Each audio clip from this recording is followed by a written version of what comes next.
Now, you could utilize that same entry that we just were using, but from a weave, where you are in your overhand weave, and then so with the 3-beat, when you enter, you pick which hand you're gonna enter with first, and you wrap it while it's crossed, going from the over to the under position, and then pull it. So I'm doing my right hand, which to you will wrap up on the far side. So I go over, and then as I'm going to under, I wrap.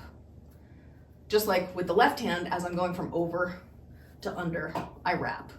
So if you were to just break it down one hand at a time, one poi at a time, way back, it's over, under, home, right? So over, wrap to under, and then home. And it's the same technique where when you're going from the over to the under, you stick your hand out, it's just on the far side of the body. And then you'll pull it to the middle with the other one.